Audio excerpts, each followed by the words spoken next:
হার্টের ব্যথাটা কোথায় হয়?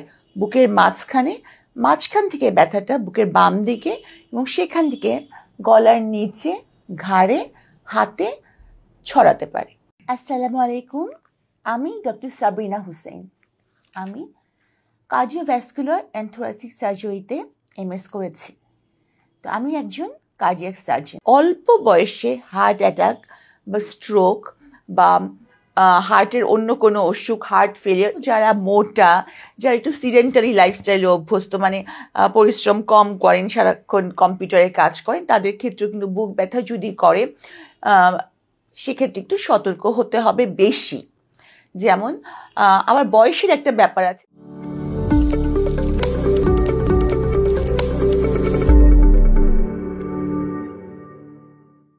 আসসালামু আলাইকুম, আমি ডক্টর সাবরিনা হুসেন।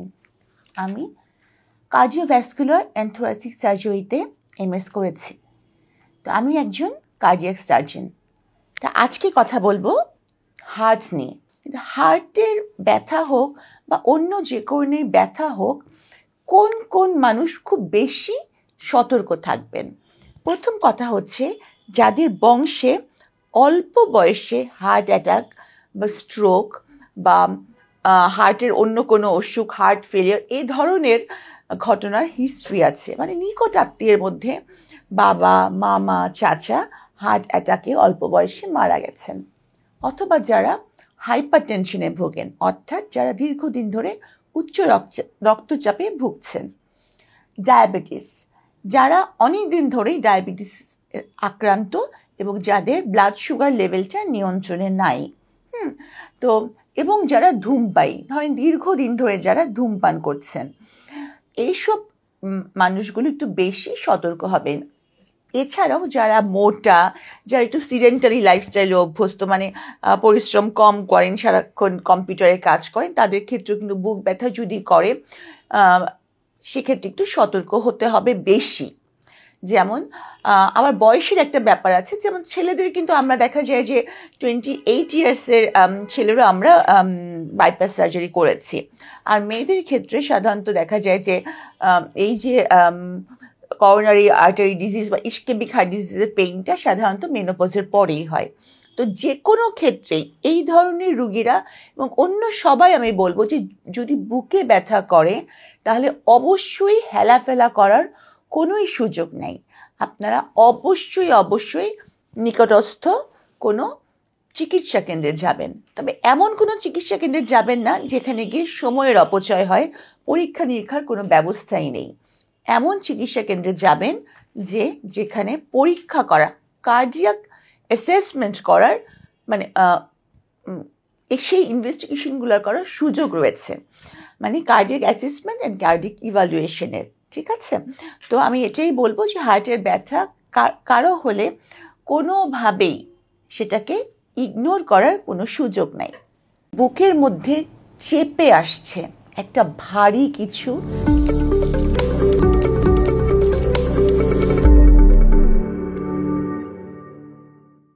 আসসালামু আলাইকুম, আমি ডক্টর সাবরিনা হুসেন। আমি কার্ডিওভ্যাসকুলার অ্যান্ড থোরাসিক সার্জারিতে এমএস করেছি। তো আমি একজন কার্ডিয়াক সার্জন। তা আজকে কথা বলবো হার্ট নিয়ে। হার্টের বিভিন্ন অসুখ বিসুখ, হার্টের অসুখের লক্ষণসমূহ, হার্টের অসুখ নিয়ে আমাদের প্রচলিত যে সকল ভুল ধারণা আছে সেগুলা, কী কারণে হার্টের অসুখ হয় এবং এ থেকে পরিত্রাণ পাওয়ার আদৌ উপায় আছে কিনা, হার্টের অসুখ হলে কোন ধরনের অসুখের ক্ষেত্রে কি করতে হয়, এগুলো নিয়েই আজকে আমরা আলোচনা করব।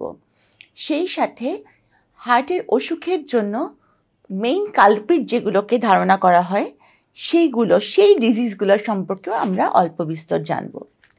তো প্রথমেই আমরা বলি যে হার্টের অসুখের লক্ষণগুলো কী।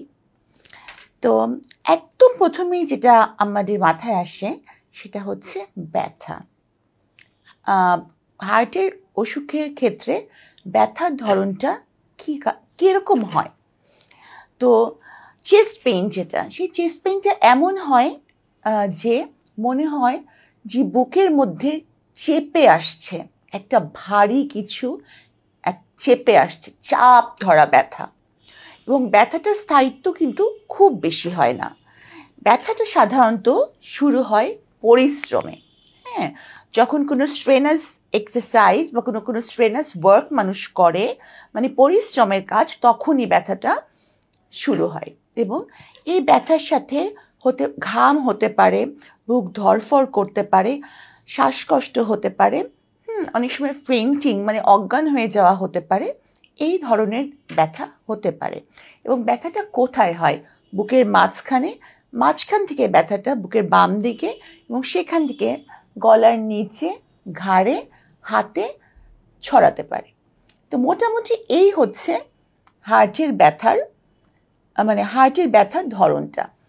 তো হার্টের ব্যথা হলে অনেক সময় অনেকে ভাবেন কি যে আমার হয়তো গ্যাসের জন্য ব্যথা করছে। হ্যাঁ, এই ধারণাটা খুব বেশি প্রচলিত যে বোধহয় নিশ্চয়ই এটা আমার, অনেক এসেই বলে রোগীরা যে আমার গ্যাস্ট্রিকের ব্যথা। কিন্তু এই দুটো কিন্তু এক না। বুঝতে হবে অনেক সময় আমাদের যদি সাধারণত রাইট করোনারি আর্টারিতে কোনো ব্লকেজ থাকে, এবং সেটা যেহেতু আমাদের হার্টের নিচের সারফেসে থাকে, তাহলে কিন্তু ব্যথাটা এমন হয় যে ঠিক যেমন বুক জ্বলা টাইপের একটা ব্যথা হতে পারে, ঠিক ওই পজিশনে। তো মানুষ মাঝে মাঝে এটা ভুল করে ফেলে যে ব্যথাটা কী ধরনের। হার্টের অসুখের জন্য মেইন কালপ্রিট যেগুলোকে ধারণা করা হয়, সেই ডিজিজগুলো সম্পর্কেও আমরা অল্প বিস্তর জানব। কী কারণে হার্টের অসুখ হয় এবং এ থেকে পরিত্রাণ পাওয়ার আদৌ উপায় আছে কিনা? উচ্চ রক্তচাপ সম্পর্কে ভুল ধারণা।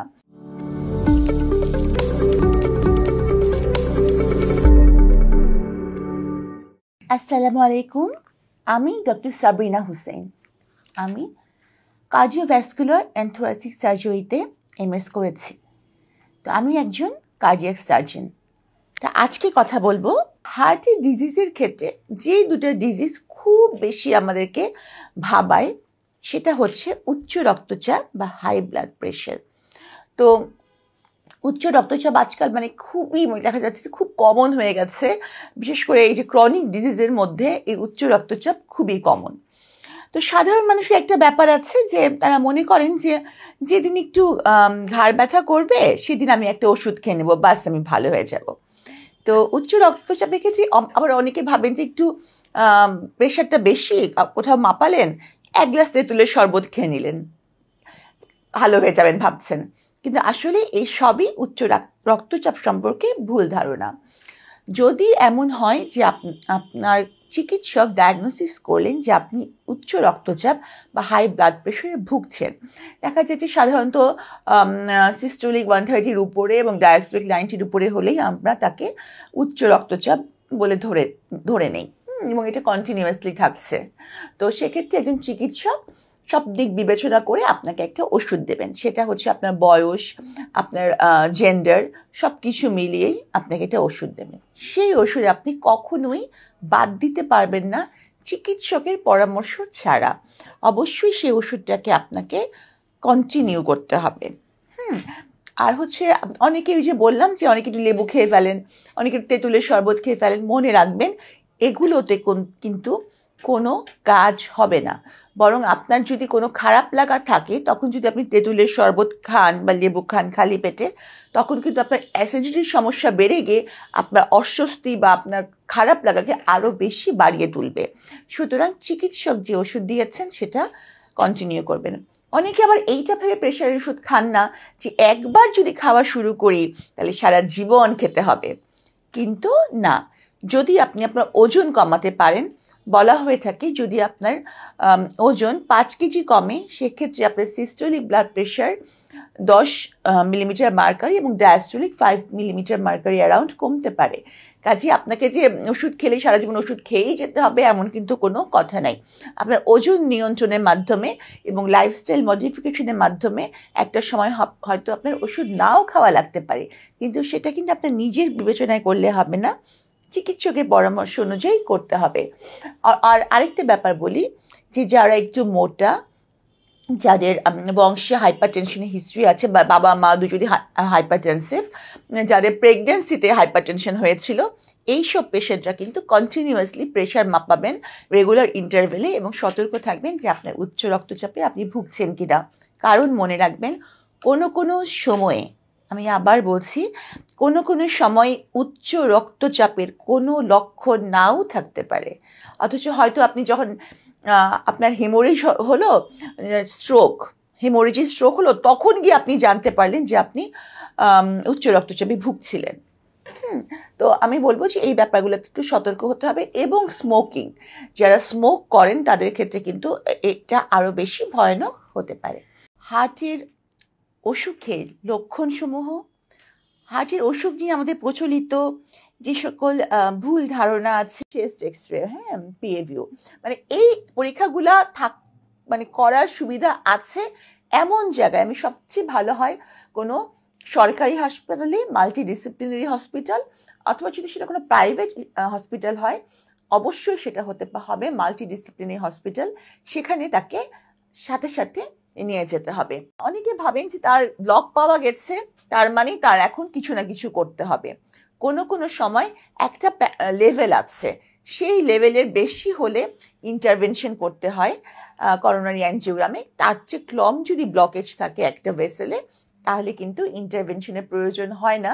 ওষুধপত্র এবং লাইফস্টাইল মডিফিকেশনের মাধ্যমে কিন্তু নিয়ন্ত্রণ সম্ভব। তবে সিদ্ধান্তটা হতে হবে অবশ্যই আপনার চিকিৎসক বা হার্ট বিশেষজ্ঞের। লাইফস্টাইল কতটুকু মডিফাই করতে পেরেছেন এবং খাদ্যাভ্যাসকে কতটুকু পরিবর্তন করতে পেরেছেন। আপনার যদি অল্প বয়সেও বাইপাস সার্জারি হয়ে থাকে,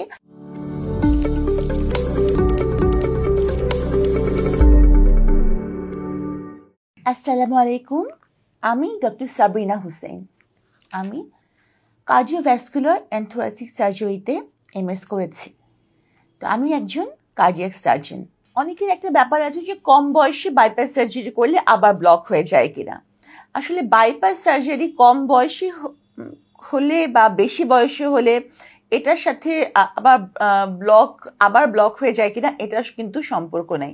সম্পর্ক সেটার সাথে আছে যে আপনি আপনার খাদ্যাভ্যাস মানে লাইফস্টাইল কতটুকু মডিফাই করতে পেরেছেন এবং খাদ্যাভ্যাসকে কতটুকু পরিবর্তন করতে পেরেছেন।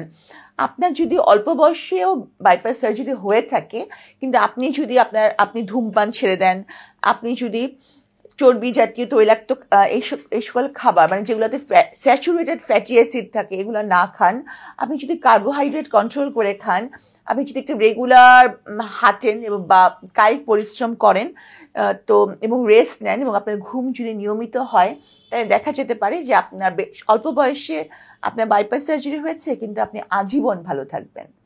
আবার আপনার কয়েকদিন আগে বাইপাস সার্জারি হয়েছে কিন্তু আপনার খাওয়া দাওয়ার কোনো ঠিক ঠিকানা নেই, ওষুধ ঠিক মতো খাচ্ছেন না, তেল চর্বি যেভাবে খাচ্ছিলেন ইচ্ছা মতো খাচ্ছেন, সিগারেট ছাড়েননি, তাহলে সেক্ষেত্রে কিন্তু আপনার অতি অল্প দিনের মধ্যেই আবার হার্ট ওই যে রক্তনালীগুলো আবার ব্লকেজ হতে পারে।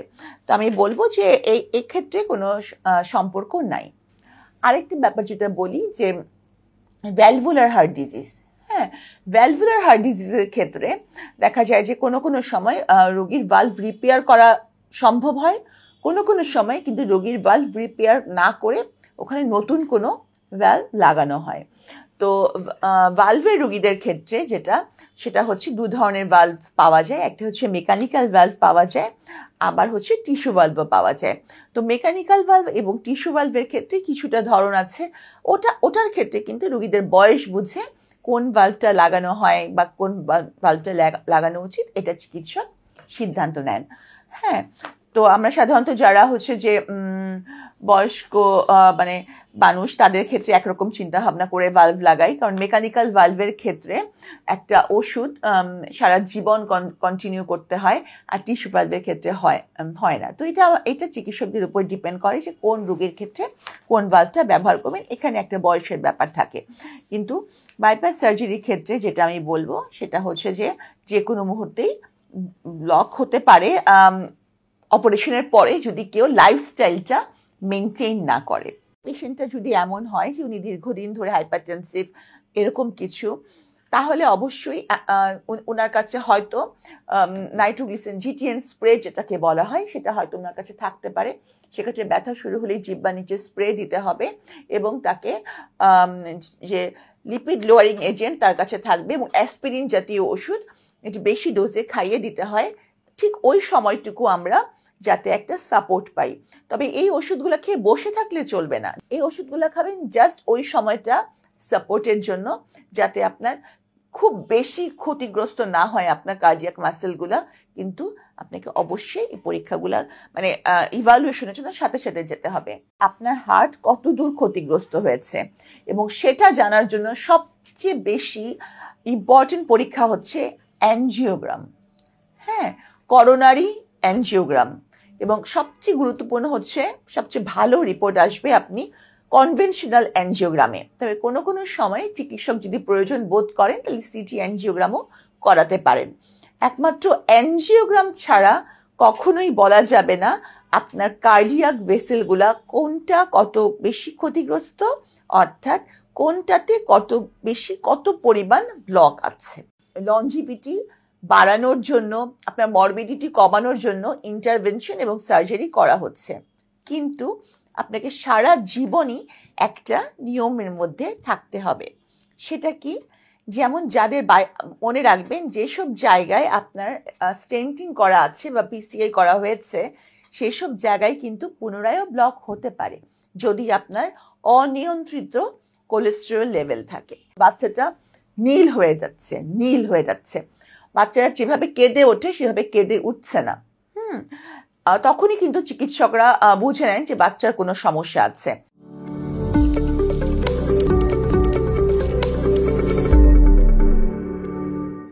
আসসালামু আলাইকুম, আমি ডক্টর সাবরিনা হুসেন। আমি কার্ডিওভ্যাসকুলার অ্যান্ড থোরাসিক সার্জারিতে এমএস করেছি। তো আমি একজন কার্ডিয়াক সার্জন। তা আজকে কথা বলবো আর শিশুদের হার্টের অসুখের ক্ষেত্রে অনেকেই ভাবেন যে বাচ্চাদেরকে আবার হার্টের অসুখ হতে পারে নাকি। হ্যাঁ, বাচ্চাদের হার্টের অসুখ তো হতেই পারে, বাচ্চাদের এবং ইয়াংদের হার্টের অসুখ হতে পারে। এদের ক্ষেত্রে সাধারণত কনজেনিটাল হার্ট ডিজিজ মানে জন্মগত ত্রুটি এবং ভ্যালভুলার মানে হার্ট ডিজিজ হয়ে থাকে। দেখা যায় যে জন্মগত ত্রুটি কিছু কিছু বাচ্চা জন্ম সময় দেখা যায়। কিভাবে বোঝা যায় যে বাচ্চার জন্মগত ত্রুটি আছে, মানে বাবা মা কি করে বুঝবেন? দেখা যায় যে বাচ্চার যখন জন্ম হলো তখন বাচ্চাটা নীল হয়ে যাচ্ছে, বাচ্চারা যেভাবে কেঁদে ওঠে সেভাবে কেঁদে উঠছে না। তখনই কিন্তু চিকিৎসকরা বুঝে নেন যে বাচ্চার কোনো সমস্যা আছে। আবার দেখা যায় একটা বাচ্চা হয়তো নীল ছিল, পরে আবার অক্সিজেন দেওয়ার পর ভালো হয়ে গেল, কিন্তু পরবর্তীতে দুধ টেনে খাওয়া খেতে পারছে না। তাদেরও কিন্তু কার্ডিয়াক ইভালুয়েশনের প্রয়োজন আছে। কিছু কিছু বাচ্চা আরেকটু বড় হলে 3-4 বছর দেখা যাচ্ছে যে বাচ্চার যেরকম গ্রোথ হওয়ার কথা বয়স অনুযায়ী সেরকম গ্রোথ হচ্ছে না। আবার দেখা যাচ্ছে যে বাচ্চা ঘন ঘন ঠান্ডা কাশি জ্বরে ভুগছে। হ্যাঁ, এবং ওজনটা বয়সের তুলনায় অনেক কম, খেলাধুলা করতে পারছে না। যেই বয়সে যতটুকু খেলাধুলা মুভমেন্ট অ্যাক্টিভিটিস থাকা দরকার নাই। হ্যাঁ, তো সেক্ষেত্রেও কিন্তু সেই বাচ্চাগুলোকে নিয়ে অবশ্যই বাবা মার উচিত একজন মেডিসিন বিশেষজ্ঞ বা কার্ডিয়াক বিশেষজ্ঞের কাছে যাওয়া এবং ইভালুয়েট করা যে তার বাচ্চাটা আসলেও কি কোনো কার্ডিয়াক ডিজিজে ভুগছে কিনা। তো ইভালুয়েশনের পরে কিন্তু অবশ্যই বাচ্চার ওজন যদি ভালো হয় এবং বাচ্চা যদি চিকিৎসক যদি মনে করেন তাহলে অবশ্যই সার্জারির মাধ্যমেই তার এই যে কার্ডিয়াক প্রবলেমটা এটা কারেকশন করতে হবে। হ্যাঁ, এরকম ভাবার কোনো কারণ নাই যে হার্টে যদি কোনো কনজেনিটাল হার্ট ডিজিজ থাকে এবং সেটা বাচ্চা নীল হয়ে যাচ্ছে, বাচ্চার বৃদ্ধি হচ্ছে না, বাচ্চা খেতে পারছে না, বাচ্চা বুকের দুধ টেনে খেতে পারে না বা অন্য খাবার খেতে পারছে না, খেলাধুলা করতে পারছে না, যে তারা এমনি হয়তো ভালো হয়ে যাবে, এরকম ভাবার কারণ নাই। তো চিকিৎসকের পরামর্শ অনুযায়ী তাকে ইন্টারভেনশন করাটাই উচিত হবে বলে মনে করি। বাইপাস সার্জারি করার পরে আপনার অন্যান্য ভেসেলগুলাও কিন্তু আক্রান্ত হতে পারে। হ্যাঁ, আপনি বাইপাস সার্জারি বা ইন্টারভেনশন করার পরে যে একেবারে রোগমুক্ত হয়ে গেলেন এটা ভাবার কোনোই কারণ নেই। সবসময় আপনাকে এমন ওষুধ খেতে হবে যাতে আপনার লিপিড প্রোফাইলটা অর্থাৎ রক্তের চর্বিটা নিয়ন্ত্রণে থাকে, আপনার রক্ত তরল থাকে। অর্থাৎ এখন মানে এটাকে হচ্ছে যে রক্ত তরল রাখার যে ওষুধটা সেটাও আপনাকে কন্টিনিউ করতে হবে। রক্তের চর্বি যাতে কোনো ক্রমেই না বাড়ে সেই খাদ্যগুলা আপনাকে চর্বি জাতীয় খাদ্য পরিহার করতে হবে। হ্যাঁ, আপনি খুব নিশ্চিন্তে আছেন, আপনার বাইপাস সার্জারি হয়েছে আর আপনার ভবিষ্যতে কোনো কিছুই হবে না, তা কিন্তু ভাবার কারণ নাই। অন্য ভেসেল আক্রান্ত হতে পারে, এমনকি সেম ভেসেলও আপনার কোলেস্টেরল চর্বি জমা হতে পারে। সেক্ষেত্রে চর্বি জাতীয় খাদ্য পরিহার করতে হবে। ধূমপান তো একেবারেই হারাম। আর আপনাকে ওই ঠিক আগের নিয়মে রেস্ট নেওয়া, ব্লাড সুগার কন্ট্রোল করা, ব্লাড প্রেশার কন্ট্রোল করা, সেভাবে চলতে হবে। আপনার যদি অল্প বয়সেও বাইপাস সার্জারি হয়ে থাকে, কিন্তু আপনি ধূমপান ছেড়ে দেন, আপনি যদি চর্বি জাতীয় তৈলাক্ত এই সকল খাবার মানে যেগুলোতে স্যাচুরেটেড ফ্যাটি অ্যাসিড থাকে এগুলো না খান, আপনি যদি কার্বোহাইড্রেট কন্ট্রোল করে খান, আপনি যদি একটু রেগুলার হাঁটেন বা কায়িক পরিশ্রম করেন এবং রেস্ট নেন এবং আপনার ঘুম যদি নিয়মিত হয়, তাই দেখা যেতে পারে যে আপনার অল্প বয়সে আপনার বাইপাস সার্জারি হয়েছে কিন্তু আপনি আজীবন ভালো থাকবেন। কয়েকদিন আগে বাইপাস সার্জারি হয়েছে কিন্তু আপনার খাওয়া দাওয়ার কোনো ঠিক ঠিকানা নেই, ওষুধ ঠিক মতো খাচ্ছেন না, তেল চর্বি যেভাবে খাচ্ছিলেন ইচ্ছা মতো খাচ্ছেন, সিগারেট ছাড়েননি, তাহলে সেক্ষেত্রে কিন্তু আপনার অতি অল্প দিনের মধ্যেই আবার হার্ট ওই যে রক্তনালীগুলো আবার ব্লকেজ হতে পারে। ভ্যালভুলার হার্ট ডিজিজের ক্ষেত্রে দেখা যায় যে কোনো সময় রোগীর ভালভ রিপেয়ার করা সম্ভব হয়, কোনো সময় কিন্তু রোগীর ভালভ রিপেয়ার না করে ওখানে নতুন কোনো ভ্যালভ লাগানো হয়। তো ভালভের রোগীদের ক্ষেত্রে সেটা হচ্ছে দু ধরনের ভালভ পাওয়া যায়। একটা হচ্ছে মেকানিক্যাল ভালভ পাওয়া যায়, আবার হচ্ছে টিস্যু ভালভও পাওয়া যায়। কারণ মেকানিক্যাল ভালভের ক্ষেত্রে একটা ওষুধ সারা জীবন কন্টিনিউ করতে হয়, আর টিস্যু ভালভের ক্ষেত্রে হয় না। তো এটা চিকিৎসকদের উপর ডিপেন্ড করে যে কোন রোগীর ক্ষেত্রে কোন ভালভটা ব্যবহার করবেন। এখানে একটা বয়সের ব্যাপার থাকে। কিন্তু বাইপাস সার্জারির ক্ষেত্রে যেটা আমি বলবো সেটা হচ্ছে যে কোনো মুহূর্তেই ব্লক হতে পারে অপারেশনের পরে যদি কেউ লাইফস্টাইলটা মেনটেন না করে। হার্ট ফেলিয়ার এমন একটা জিনিস যে হার্টের মাসেলগুলো পাম্প করে রক্ত ছড়িয়ে দিতে পারছে না।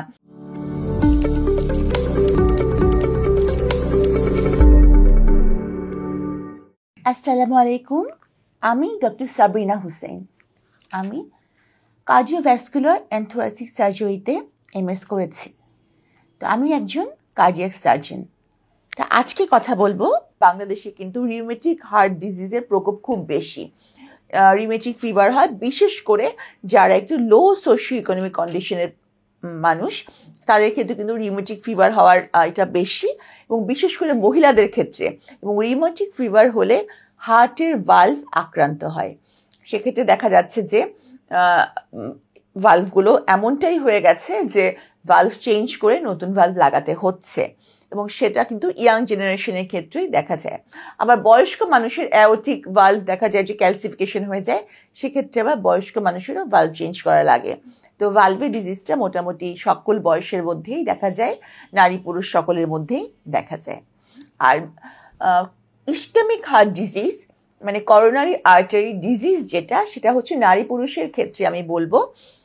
নারীদের ক্ষেত্রে, পুরুষদের তো যে কোনো বয়সেই হতে পারে, কারণ আমি বলেছি যে আমরা 28 ইয়ার্সের ছেলেরও বাইপাস সার্জারি করেছি due to coronary artery disease. আর নারীদের ক্ষেত্রে মেনোপজের পর সাধারণত করোনারি আর্টারি ডিজিজটা হয়ে থাকে, কিন্তু অপারেশনের ক্ষেত্রে ঝুঁকি কিন্তু সমান সমান। এবং মেনোপজের পরে একটা পোস্ট মেনোপজের মহিলা এবং একটা পুরুষের এই যে করোনারি আর্টারি ডিজিজ হওয়ার ঝুঁকিটাও সমান সমান।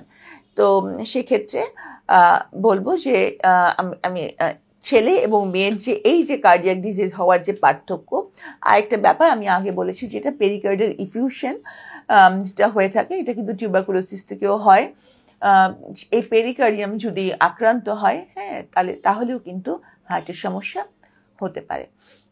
এখন হার্ট ফেলিওর যখন হচ্ছে আমাদের হার্টের মাসেলের কাজ কি? হার্টের মাসেলের কাজ হচ্ছে পাম্প করে সারা শরীরে রক্ত ছড়িয়ে দেওয়া। যখন হার্টের মাসেলগুলা পাম্প করে রক্ত ছড়িয়ে দিতে পারবে না, হ্যাঁ, তখনই সেটা হচ্ছে হার্ট ফেলিয়ার। এমন যদি হয় যে ইসকেমিক কারণে, যে আপনার এখানে রক্ত ভালো মতো সঞ্চালিত হচ্ছে না করোনারি আর্টারি ডিজিজের কারণে, তখনও কিন্তু হার্ট ফেলিয়ার হতে পারে। যদি এক্সট্রিম লেভেলের ব্লাড প্রেশার বেশি থাকে, হ্যাঁ, তখনও কিন্তু মানে ব্লাড ভেসেলের এগেনস্টে প্রেশার দিয়ে হার্ট কিন্তু রক্তটা ছড়িয়ে দিতে পারে না, সেক্ষেত্রেও হার্ট ফেলিয়ার হতে পারে। হ্যাঁ, আবার কোনো কোনো সময় অ্যানিমিয়ার কারণেও হার্ট ফেলিয়ার হয়, অ্যানিমিক হার্ট ফেলিয়ার, যেটা থাইরয়েডটক্সিকোসিসের কারণে হার্ট ফেলিয়ার হয়। হ্যাঁ, সে কারণেও হার্ট ফেলিয়ার হতে পারে। মোট কথা হচ্ছে যে হার্ট ফেলিয়ার এমন একটা জিনিস যে হার্টের মাসেলগুলো পাম্প করে রক্ত ছড়িয়ে দিতে পারছে না।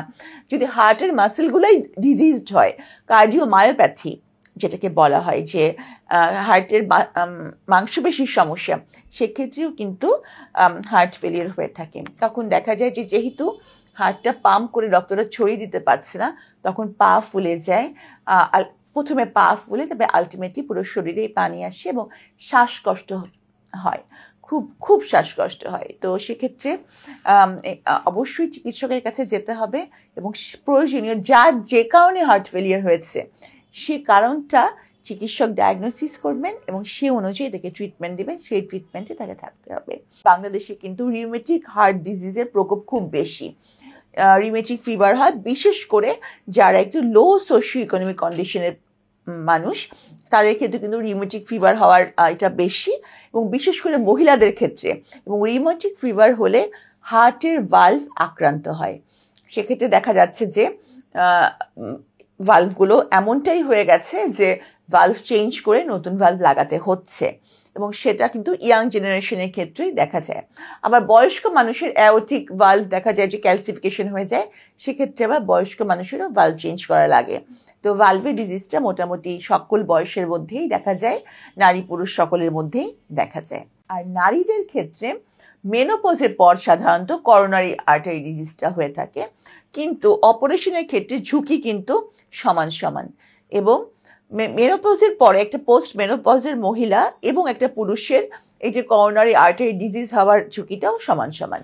এখন হার্ট ফেলিয়ার যখন হচ্ছে, আমাদের হার্টের মাসেলের কাজ কি? হার্টের মাসেলের কাজ হচ্ছে পাম্প করে সারা শরীরে রক্ত ছড়িয়ে দেওয়া। যখন হার্টের মাসেলগুলা পাম্প করে রক্ত ছড়িয়ে দিতে পারবে না, হ্যাঁ, তখনই সেটা হচ্ছে হার্ট ফেলিয়ার। ইস্কেমিক কারণে, যে আপনার এখানে রক্ত ভালো মতো সঞ্চালিত হচ্ছে না করোনারি আর্টারি ডিজিজের কারণে, তখনও কিন্তু হার্ট ফেলিয়ার হতে পারে। যদি এক্সট্রিম লেভেলের ব্লাড প্রেশার বেশি থাকে, হ্যাঁ, তখনও কিন্তু মানে ব্লাড ভেসেলের এগেনস্টে প্রেশার দিয়ে হার্ট কিন্তু রক্তটা ছড়িয়ে দিতে পারে না, সেক্ষেত্রেও হার্ট ফেলিয়ার হতে পারে। হ্যাঁ, আবার কোনো কোনো সময় অ্যানিমিয়ার কারণেও হার্ট ফেলিয়ার হয়, অ্যানিমিক হার্ট ফেলিয়ার, যেটা থাইরয়েডটক্সিকোসিসের কারণে হার্ট ফেলিয়ার হয়। হ্যাঁ, সে কারণেও হার্ট ফেলিয়ার হতে পারে। মোট কথা হচ্ছে যে হার্ট ফেলিয়ার এমন একটা জিনিস যে হার্টের মাসেলগুলো পাম্প করে রক্ত ছড়িয়ে দিতে পারছে না। যদি হার্টের মাসেলগুলোই ডিজিজড হয়, কার্ডিওমায়োপ্যাথি যেটাকে বলা হয়, যে হার্টের মাংসপেশির সমস্যা, সেক্ষেত্রেও কিন্তু হার্ট ফেলিয়ার হয়ে থাকে। হার্টটা পাম্প করে রক্তটা ছড়িয়ে দিতে পারছে না, তখন পা ফুলে যায়। প্রথমে পা ফুলে, তবে আলটিমেটলি পুরো শরীরেই পানি আসে এবং শ্বাসকষ্ট হয়, খুব খুব শ্বাসকষ্ট হয়। তো সেক্ষেত্রে অবশ্যই চিকিৎসকের কাছে যেতে হবে। অনেকেই ভাবেন যে বাচ্চাদেরকে আবার হার্টের অসুখ হতে পারে নাকি? হ্যাঁ, বাচ্চাদের হার্টের অসুখ তো হতেই পারে, বাচ্চাদের এবং ইয়াংদের হার্টের অসুখ হতে পারে। এদের ক্ষেত্রে সাধারণত কনজেনিটাল হার্ট ডিজিজ মানে জন্মগত ত্রুটি এবং ভ্যালভুলার মানে হার্ট ডিজিজ হয়ে থাকে। কিভাবে বোঝা যায় যে বাচ্চার জন্মগত ত্রুটি আছে? মানে বাবা মা কি করে বুঝবেন? দেখা যায় যে বাচ্চার যখন জন্ম হলো তখন বাচ্চাটা নীল হয়ে যাচ্ছে, বাচ্চারা যেভাবে কেঁদে ওঠে সেভাবে কেঁদে উঠছে না। তখনই কিন্তু চিকিৎসকরা বুঝে নেন যে বাচ্চার কোনো সমস্যা আছে। আবার দেখা যায় একটা বাচ্চা হয়তো নীল ছিল, পরে আবার অক্সিজেন দেওয়ার পর ভালো হয়ে গেল, কিন্তু পরবর্তীতে দুধ টেনে খাওয়া খেতে পারছে না। তাদেরও কিন্তু কার্ডিয়াক ইভালুয়েশনের প্রয়োজন আছে। হার্টে যদি কোনো কনজেনিটাল হার্ট ডিজিজ থাকে এবং সেটা বাচ্চা নীল হয়ে যাচ্ছে, বাচ্চার বৃদ্ধি হচ্ছে না, বাচ্চা খেতে পারছে না, বাচ্চা বুকের দুধ টেনে খেতে পারে না, বা অন্য খাবার খেতে পারছে না, খেলাধুলা করতে পারছে না, যে তারা এমনি হয়তো ভালো হয়ে যাবে, এরকম ভাবার কারণ নেই। ইভালুয়েশনের পরে কিন্তু অবশ্যই বাচ্চার ওজন যদি ভালো হয় এবং বাচ্চা যদি চিকিৎসক যদি মনে করেন, তাহলে অবশ্যই সার্জারির মাধ্যমেই তার এই যে কার্ডিয়াক প্রবলেমটা এটা কারেকশন করতে হবে। হ্যাঁ, ডায়াবেটিস হলে আপনার হার্ট ডিজিজ হতে পারে, আপনার চোখের সমস্যা হতে পারে, ভ্যাসকুলার অ্যাবনর্মালিটি হতে পারে, রেনাল ফেলিয়ার হতে পারে। মানে ডায়াবেটিস থেকে কিন্তু সে যদি নিয়ন্ত্রণে না থাকে তাহলে যে কোনো কিছুই হতে পারে।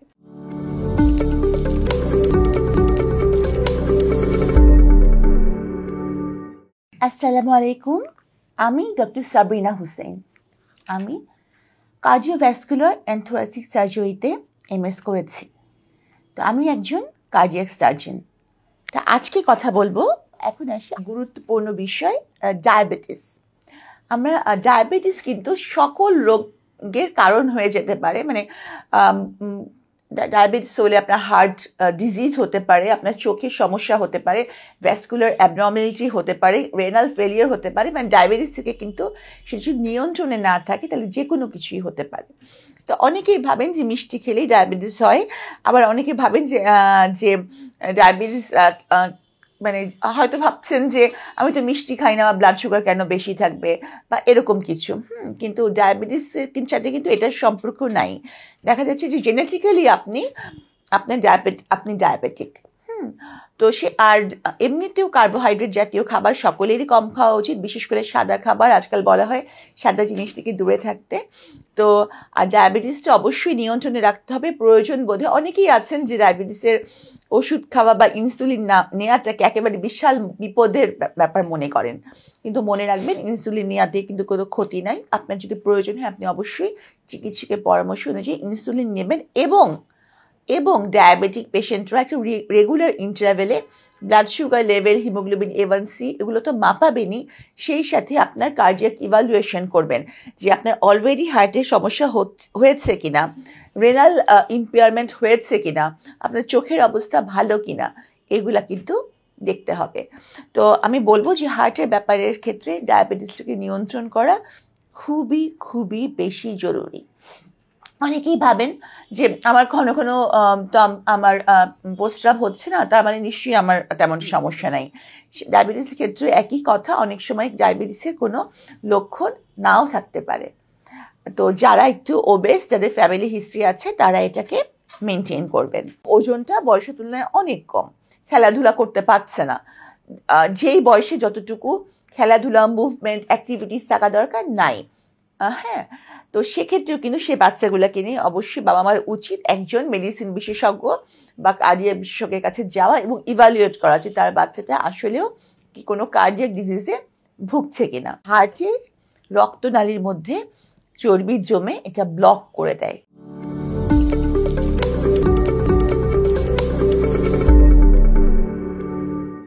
আসসালামু আলাইকুম, আমি ডক্টর সাবরিনা হুসেন।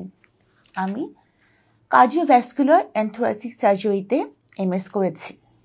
তো আমি একজন কার্ডিয়াক সার্জন। তা আজকে কথা বলবো কি কি ধরনের খাদ্যাভ্যাস আমাদের হার্টের জন্য খাবেনই না।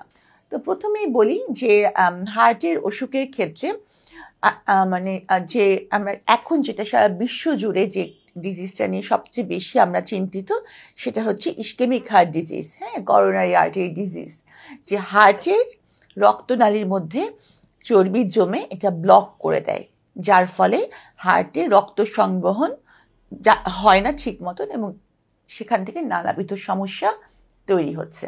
তো এই জন্য আমি বলবো যে অবশ্যই তেল, তৈলাক্ত খাবার, ভাজা পোড়া, তারপরে চর্বি জাতীয় খাবার যেমন গরুর, খাসি, এগুলো চর্বি, মগজ, কলিজা, এগুলো অবশ্যই খুব কম পরিমাণে খাবেন।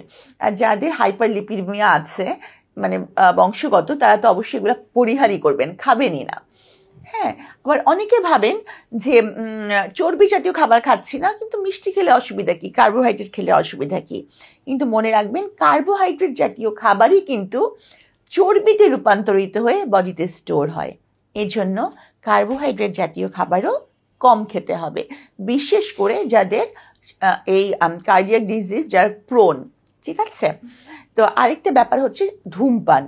ধূমপান কিন্তু মারাত্মক ক্ষতি করে হার্টের রক্তনালীর জন্য। তো ধূমপান অবশ্যই পরিহার করতে হবে। হ্যাঁ, এটার কোনোই মানে বিকল্প নাই, এটা অবশ্যই পরিহার করতে হবে। সেই সাথে অ্যালকোহল অ্যাবিউজ থেকেও দূরে থাকতে হবে, কারণ সেক্ষেত্রেও কার্ডিয়াক ডিজিজ, তারপরে হচ্ছে গিয়ে ফ্যাটি লিভার বিশেষ করে, এগুলা হয়। আচ্ছা, আর আরেকটা ব্যাপার হচ্ছে খাদ্যাভ্যাস তো নিয়ন্ত্রণ করবেনই, সেই সাথে আমার মনে হয় যে আমি আরেকটা জিনিস বলে রাখি, হার্টের ডিজিজ থেকে যারা ভুগছেন তারা অবশ্যই একটু স্ট্রেসলেস লাইফ কাটানোর চেষ্টা করবেন, যে যত বেশি অ্যাংজাইটিতে ভুগবেন, স্ট্রেসফুল কন্ডিশনের মধ্যে দিয়ে যাবেন, হার্টের আরও বেশি আক্রান্ত হওয়ার সম্ভাবনা বেশি।